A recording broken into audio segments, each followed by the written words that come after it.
Wait, what? There's 10 more similarities between JCB's and Fenn's books? Yeah, that's right. Welcome back, everyone. Hope you're all doing well. Today we're looking at the JCB and Fenn hunt again. But in case you missed it, we've already covered the first 10 similarities. Here's the video thumbnail, and I'll put a link in the description. Now, in that video, most of the connections were graphics and images. Today we're diving into the text. As we've done 1 through 10 already in the previous video, today we're covering 11 through 20. And the one that blew me away the most was number 17. Could this have been the genesis to another one of JCB's boxes?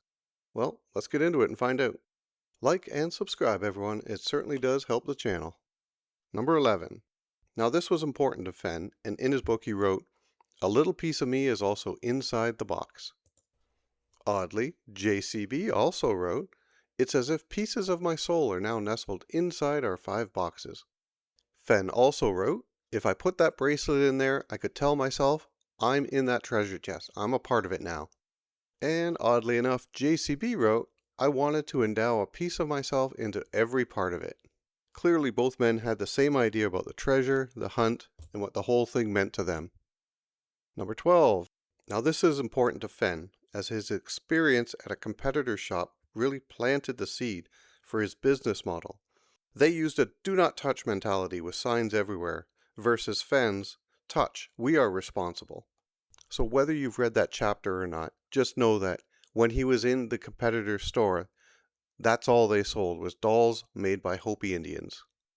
Now JCB wrote of Charles Laloma and his connection to the Hopi culture, and that chapter ends in the Hopi calendar. Okay, number 13, and here they both write of a simpler time. Forrest wrote, "Milk and cream were delivered to the house in glass bottles," and JCB wrote, "Milkmen still left morning deliveries of bottles at people's front door." Okay, number 14. Now, JCB wrote, "Look both ways" in his chapter about choosing a new perspective. And I always thought that this was such a out of the place line. But in looking for connections in Thrill of the Chase, I thought this could have been about Eric Sloan. It was a friend of Forrest, and he died in New York City standing at a street corner. In doing a little research, it actually turns out he died in New York, but it was of a heart attack. So look both ways before crossing really didn't fit that. But in reading Thrill of the Chase again, I found a section where Forrest was talking about 2 old biddies talking. I could cross the street anytime I wanted to. I walked to school almost every day, and cars were whizzing by each way. That seems to be a closer match to look both ways before crossing. For this one, JCB really starts his chapter with the following. Where your pleasure is, your treasure is. Where your treasure, your heart. Where your heart, there's your happiness. He seems to be saying your treasure is really where your happiness is found.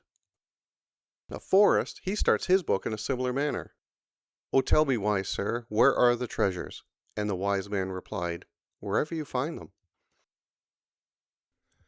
Number 16.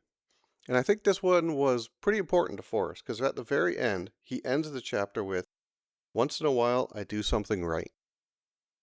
So in this chapter, Forrest Fenn wrote about George Washington, when he let the school children touch the Gilbert Stuart painting.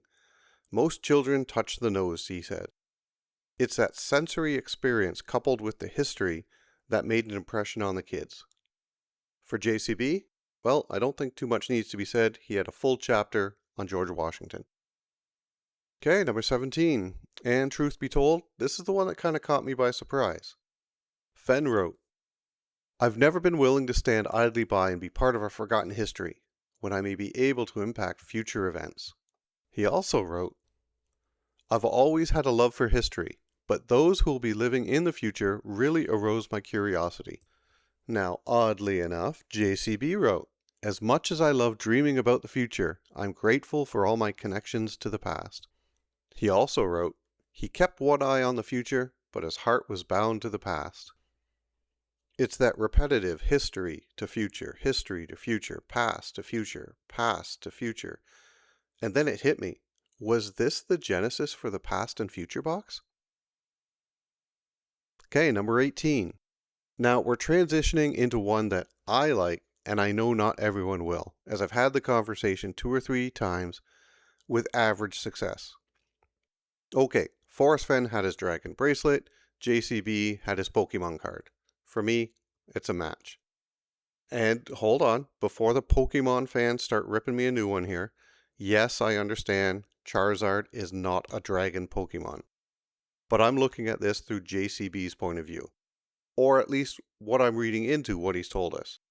Because at the Q&A event in Vegas, he was asked for his favorite Pokemon characters, and in my opinion, he struggled to answer that question and only named the Pokemon that are actually in his book. It's almost like he knew nothing about Pokemon. Go back, listen to it for yourself, make your own impressions. But with that type of framework, JCB wouldn't know Charizard isn't a dragon, and therefore it ticks the box. Alright, number 19. Now Forrest tells a story of when he was in 7th grade. He would find rocks, grind them in a slab while he was in class to make marbles.